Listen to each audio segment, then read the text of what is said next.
Hi all. Today I'm going to take a presentation about the topic UART or Universal Asynchronous Receiver Transmitter. Let's start with the introduction. The Universal Asynchronous Receiver Transmitter is a circuit that controls a computer's interface to its attached devices. So its main function is to control a computer's interface to the attached other devices.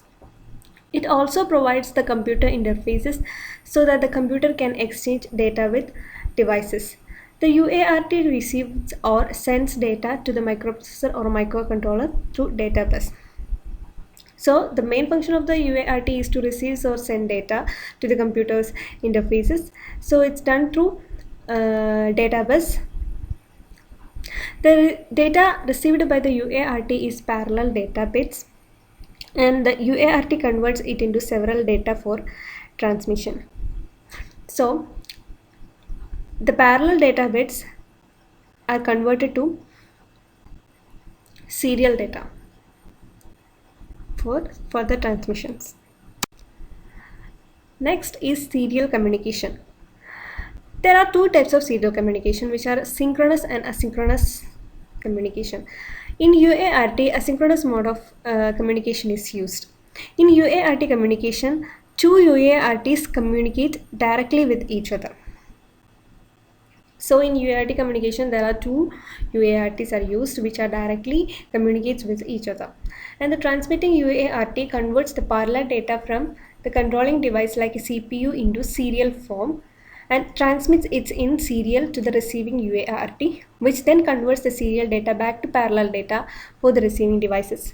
Mainly the conversion is UART is parallel to serial, and here the UART converts the parallel data from the controlling devices into serial form. So the data transmits through serial or transmit in the serial form to the receiving UART. In the receiving UART, it again converts back the parallel data from serial data for further receiving purposes. Then only two wires are needed to transmit data between two UART. It is the main advantage of UART communication. There is only we need two wires. The data flows from the TX pin of the transmitting UART to the RX pin of the receiving UART. So the main communication in between the TX pin of the UART to the RX pin of the other UART. The data is transmits from this. The data flows from the TX pin of the transmitting UART to the RX pin of the receiving UART. In UART communication, because it is asynchronous, so there is no clock signal is used. So instead of a clock signal, the transmitting UART adds start and stop bits to the data packet being transferred. So in the data packets here, start and stop bits are formed instead of clock signal. These bits define the beginning and end of the data packet, so the receiving UART knows when to start reading the bits.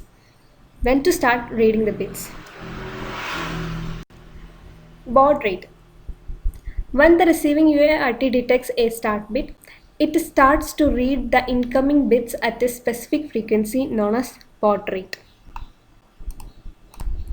That means if the UART receives the receiving UART gets a start bit, then it starts to read the incoming bits at a specific frequency. At the specific frequency is called the baud rate. Then the baud rate is a measure of speed of data transfer expressed in bits per second. The baud rate is mainly expressed in bits per second, and it is a measure of the speed of data transfer. Both UARTs must operate at about the same baud rate. So the baud rate of the two UARTs must be same. It should be operate in the same baud rate. The baud rate between the transmitting and receiving UARTs can only differ about 10% before the timing bits gets too far off. Only this baud rate can differ about a 10%. Then working of UART. The data is transferred from the data bus to the transmitting UART in parallel form. Data is from the database. Data is transferred from the database to the transmitting UART is in parallel form, and after the transmitting UART gets the parallel data from the database, there forms a data packet.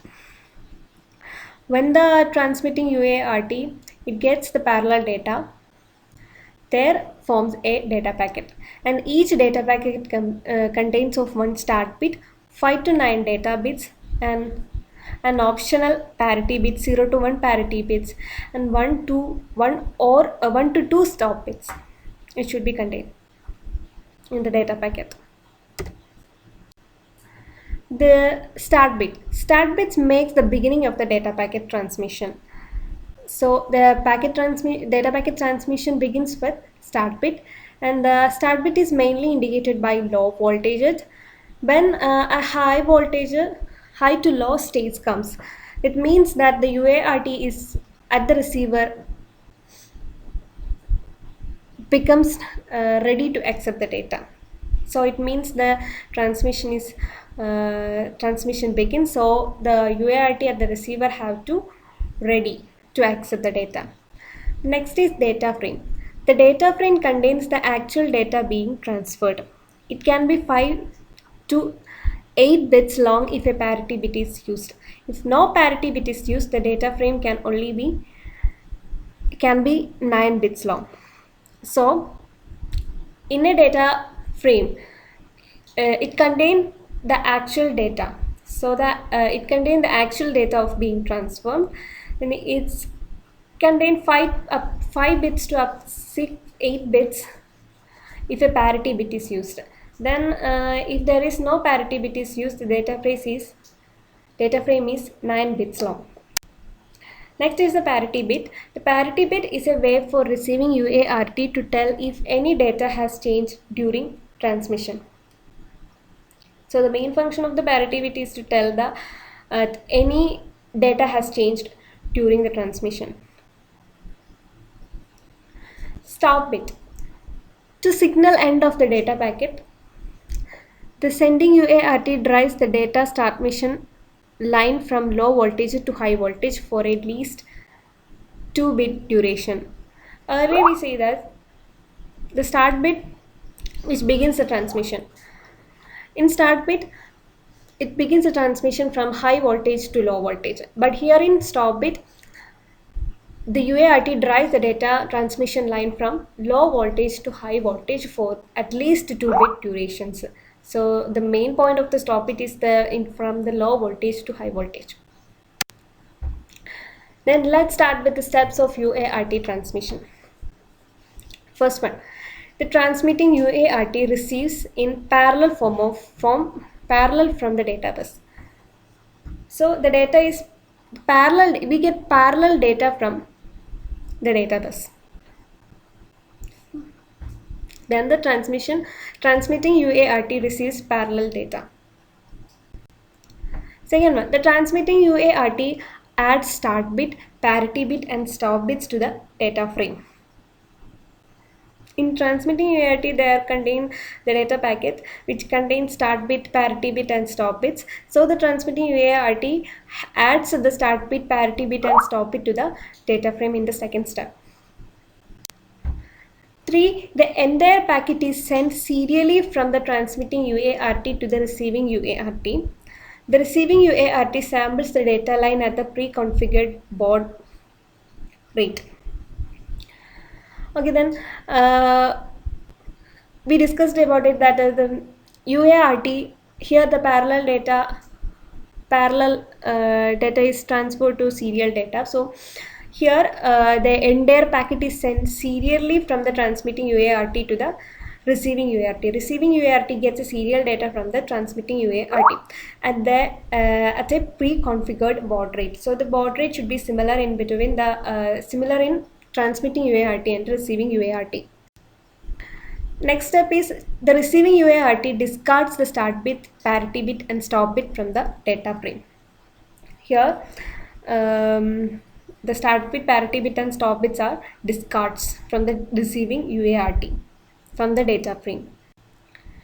Then the receiving UART converts the serial data back into parallel and transfers it to the data bus on the receiving end.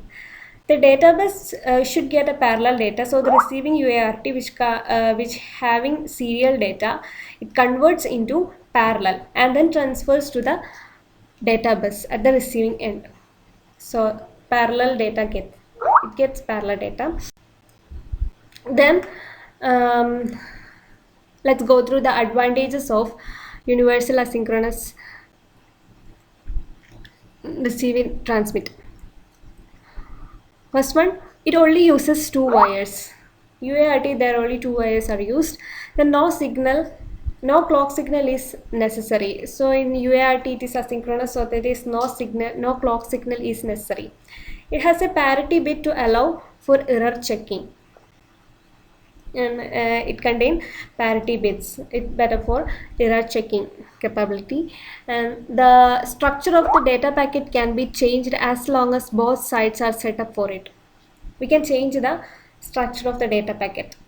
Well documented and widely used method. The UART is mainly and widely used method for serial communication. Next one is the disadvantages of UART. The size of the data frame is limited up to a maximum of 9 bits. We can only transfer 9 bits of data through UART. So the size of the data frame is only limited to 9 bits. Doesn't support the multiple slave or multiple master system. The UART, it doesn't support the multiple slave or multiple master system. It does not contain multiple slave or multiple master. The baud rates of each UART must be within 10% of each other.